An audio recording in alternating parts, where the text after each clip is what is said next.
Hello from my crooked camera in my car. Before I go back in and have my Valentine evening with my littles, I wanted to talk a little bit about the numbers that we started considering early this morning.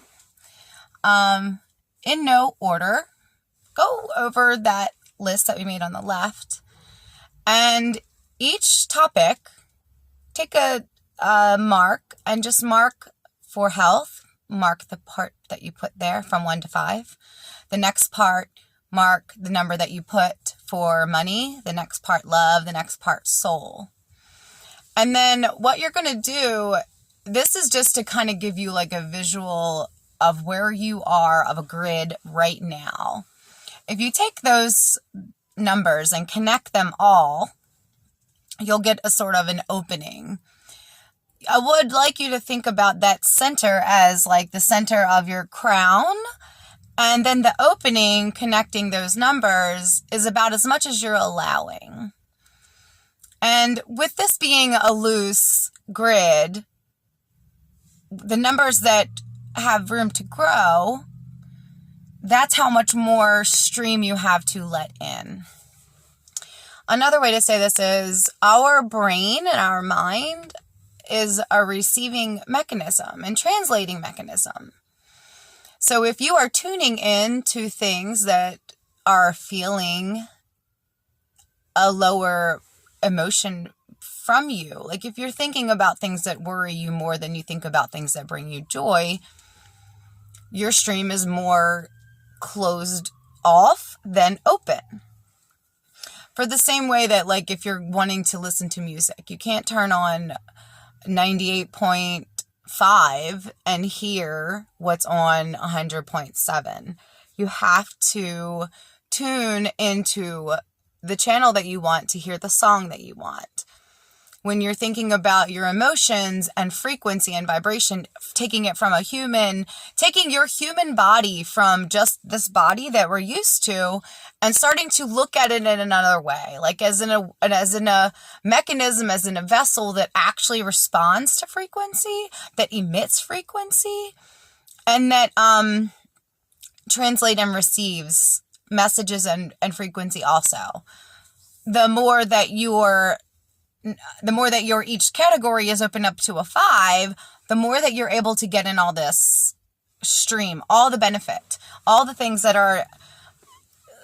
we say are magic and miracle, which is really just letting the fullest potential of our human ability come through.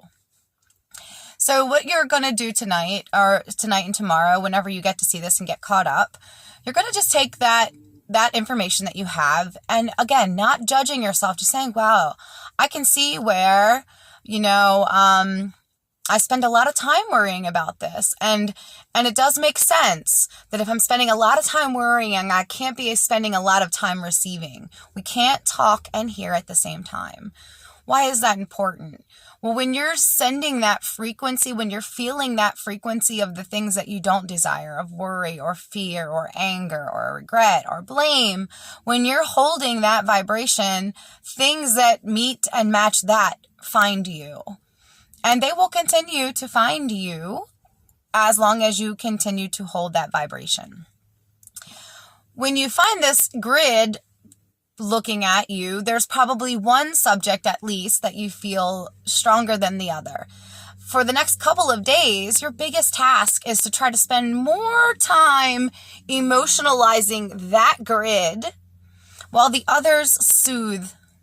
You're not going to do this number comparison again until almost the end of this workshop, unless you want to do it again.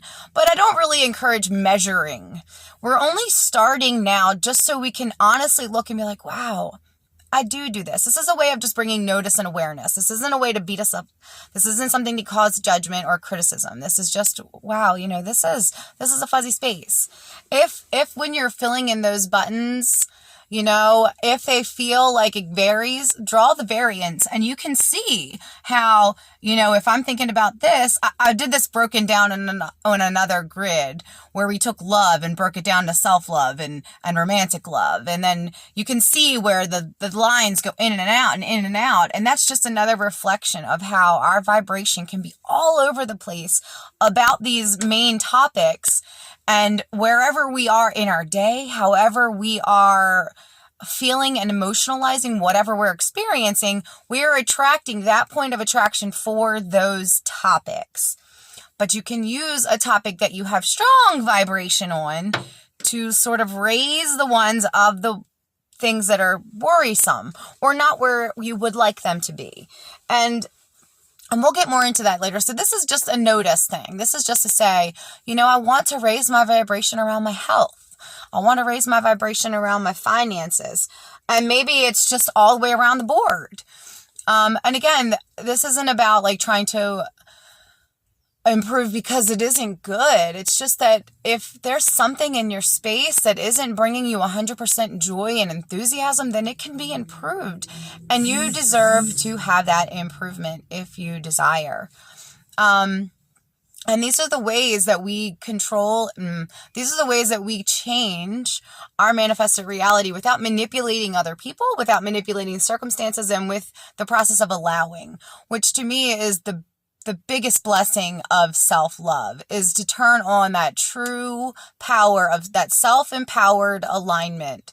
That when you're understanding this process, this experience deeper, and you're able to allow the support from our higher power to navigate you in the day. And sometimes maybe it's just a little bit here and a little bit there. But the more that you allow and encourage it, the more that it can trickle and find its way into all of the parts of your life. Literally all of the parts of your life. And I'm gonna get ready to go inside now. But I just wanted to come back and just, give that last piece about the vibration. And just for the idea of just opening, you want to imagine opening your stream. Whatever you can do to that makes you feel good in this moment, that's really the work when it comes to this work. When it comes to changing that mind over to, I'm an action-oriented doer. I'm a human that just does, go, go, go. When you first start turning into this stream, it does feel like, I don't think I'm doing anything. That's because we're working with this subtle energy, this subtle body, this subtle magic. You have to let it be subtle for a moment. And the more that you see it, and I think I saw something. See it? I definitely saw that. See it? I saw something. It will get the more that you give that attention and encouragement, it will grow with you. So we'll talk more tomorrow. Tomorrow we're gonna talk a little bit about I think we're gonna do a clearing. I want to start talking through a little bit about old patterns, beliefs, and then start to talk about like clearings and when things start to present their self and what to do when it's like, if I'm supposed to think positive, how can I think positive when this is here? And then I have the whole schedule in there where I can talk better about what tomorrow is. But if there's any questions about what we've covered today, any questions about personal things that have come up with you, reach out, whether it's in this live or in a comment, in a post, or in the message, whatever feels right to you. And we'll pick up tomorrow I'm pretty sure, tomorrow will be another lesson like today was a lesson. And then I think there will be a break on Tuesday to sort of catch up for these 2 days. And then we're going to go into the chakras and start dissecting them a couple at a time so that we can understand what each one does, how they influence our life, how to tell when they're off balance, how to tell when they're maybe overactive, and then different ways to balance and tune and to like soothe them back to where you want so that you're in equal flow, so that your vibration is equal and smooth. Okay, I'm going to go. Have a great day.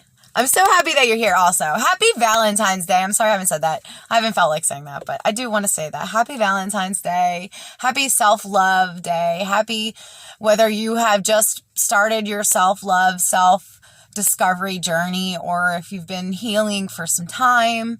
I'm thankful. I'm honored. I am truly, truly appreciative to share this space with you, to share this work with you. I could go on for minutes and minutes and minutes about how much it means to me and how much it means that I'm able to share it back. And I've done enough of this, help with people that are like in my direct life, friends and family, that, this is the next step. And it's the next step for all of us. Each time that we take a little time to heal ourselves and to love ourselves, we are healing and loving others too. We're soothing this whole group and the energy of all of us. A lot of times we feel like, what we need, what we want isn't important. And that couldn't be so much further from the truth. And if nothing else, I hope that in this work that you find that it is at least equally important to put your needs, your self-care needs there, so that at least that the things that you want to produce, the things that you want to show up for, the people that are relying on you, so that at least you show up at your 100% to do the very best job. If even today you're not ready to say that you love yourself enough to do this for yourself, the start for me, it was, I just want to be a better mom and a better partner. In the beginning, that was it. I didn't go right into like, I love Nancy. It took me a minute to get there. I had to start with accepting myself, accepting where I was. And I had to learn a little bit about soothing and stop talking mean to myself in my head. So we'll get a little bit on that. While we're noticing the things that are maybe getting the most airtime today and tomorrow, while you're doing that, maybe keep a little notebook and notice like, oh, I caught myself in a worry. I caught myself in a frenzy. I caught myself in this. And then see what you do next. And again, this is just to observe your own habits so that you can see where you can kind of squeak in healing moments or uplifting moments or breaks or meditation or naps. Some of these tools are things that are going to like really be life-changing, and not just in a way that you're feeling rested, but that you're seeing your reality serve you back. Like the universe wants you to take care of you, and then it will help. Oh, what is it called? I call it presence for presence. When you give yourself the attention, the universe rewards you, whether it's in presence, mind presence, or presence and physical presence. All the presents come when you give yourself that attention and that love. Okay, I'll see you later. Very, very, very, very happy to be here. So excited. Please reach out, whatever it is, whatever the questions are, ask away. I'm here for you. Bye.